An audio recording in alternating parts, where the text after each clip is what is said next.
You know how some rules seem to apply to everyone, except for maybe that one person? Well, today we're driving into a really fascinating biblical mystery. How King David, one of the most famous figures in history, seemed to have a divine loophole for breaking some incredibly sacred laws. So, let's get into it. So here's the big question we're trying to answer. How on earth did King David get away with things that for anyone else would have meant disaster, losing their kingdom or even their life? Was it just a case of God playing favorites? Or is there a crucial piece of this puzzle that we're missing? Okay, so let's look at the actual evidence, the things David did. He wore priestly clothes, he offered sacrifices himself, he ate holy food that was strictly reserved for priests, and he even gave orders to the priestly tribe. Now, these weren't just tiny mistakes, these were huge violations of sacred law. The punishment should have been severe. But what actually happened? He was celebrated for it. And this is where it gets really weird. I mean, look at the contrast. David's predecessor, King Saul, he offered just one sacrifice he wasn't supposed to, and bam, he lost his entire kingdom. Then there's a guy named Uzzah, who literally just reached out to stop the sacred Ark of the Covenant from falling over, and he was struck dead on the spot. So why the massive difference? It looks like a classic divine double standard.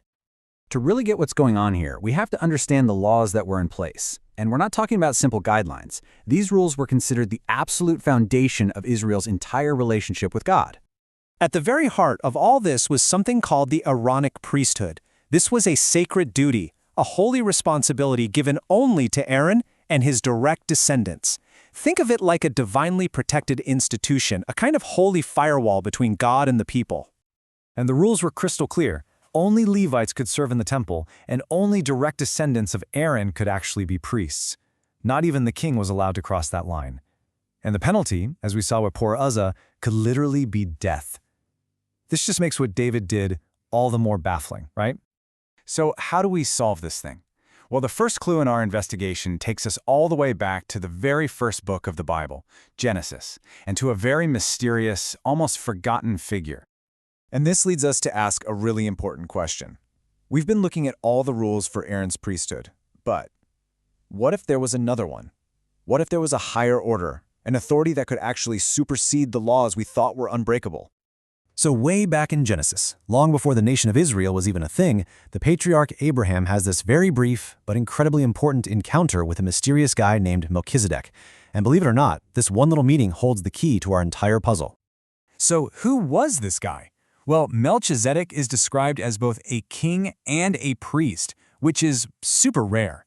He blesses Abraham, and in return, Abraham gives him a tithe, which is a 10% tribute.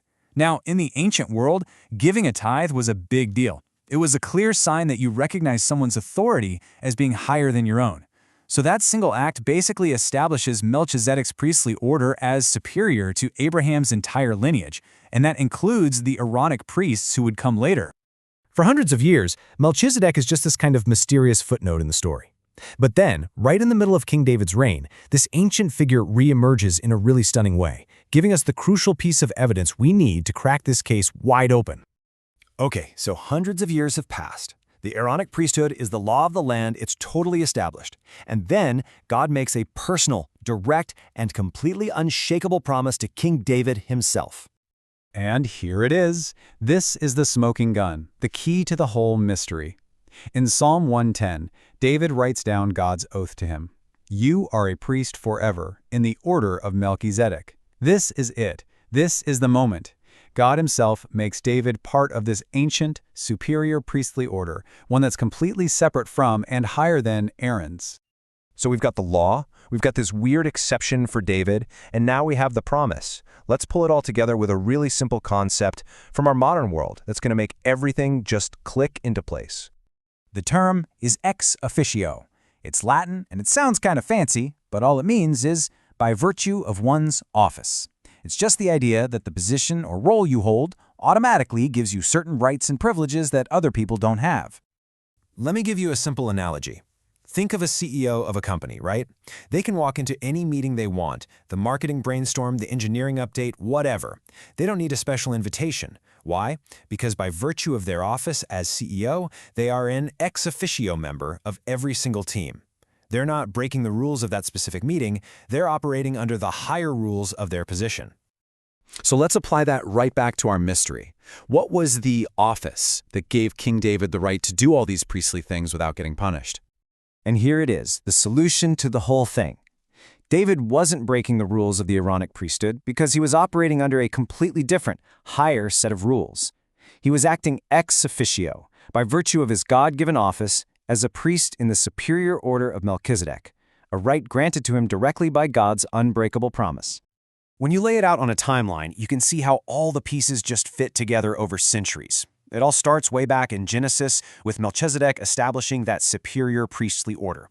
Then, in the book of Numbers, the Aaronic order is set up for Israel. Centuries later, in Psalms, God elevates David to that higher Melchizedekian order. And then finally, the New Testament book of Hebrews brings it all home, explaining the ultimate point of this whole promise. And this is really the final piece of the puzzle. The book of Hebrews explains that this higher royal priesthood of Melchizedek doesn't even end with David. It actually finds its ultimate fulfillment in Jesus, who is presented as the final high priest in this ancient order. So we can finally close the case. The mystery of the divine double standard, it's solved. The unfairness was only on the surface.